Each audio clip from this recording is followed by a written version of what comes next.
मैं एक भक्ति गीत सुनाने जा रही हूँ। आप लोग को कैसे लगा कमेंट बॉक्स में बताइएगा। हाथ में धनुआ माथे मुकुटवा, हाथ में धनुआ माथे मुकुट, दशरथ के ललनवा हो गइले, दशरथ के ललनवा हो गइला।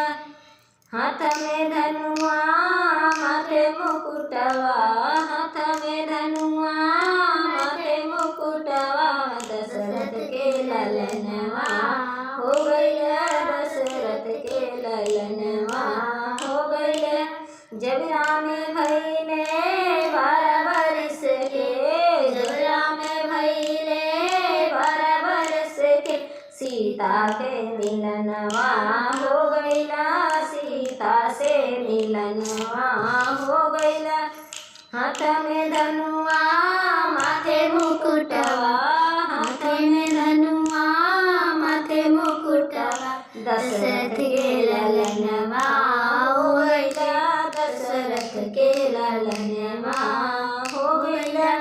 जब राम भइले 14 बरस के, जब राम भइले 14 बरस के, बनवासी सजनवा हो गइला, बनवासी सजनवा हो गइला।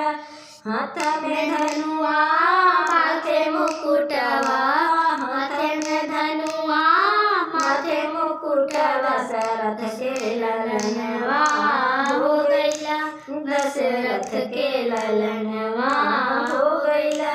जब राम भइले 16 बरस के, जब राम भइले 16 बरस के, सीता के हरनवा हो गइला, सीता के हरनवा हो गइला।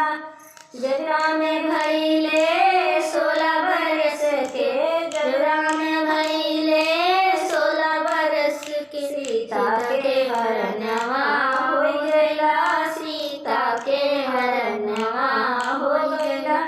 हाथ में धनुआ माथे मुकुट, दशरथ के ललनवा हो गइला, दशरथ के ललनवा हो गइला।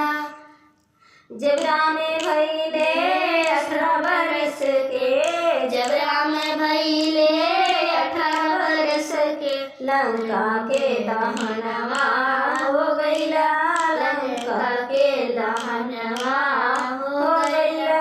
हाथ में धनुआ माथे मुकुटवा, हाथ में धनुआ माथे मुकुट, दशरथ के ललनवा हो गइला, दशरथ के ललनवा हो गइला। जब राम भइले 24 बरस के, जब राम भइले 24 बरस के, भारत से मिलनवा हो गइला, भारत से मिलनवा हो गइला। हाथ में धनुआ माथे मुकुटवा, हाथ में धनुआ माथे मुकुट, दशरथ से ललनवा हो गइला, दशरथ के ललनवा हो गइला। Thank you.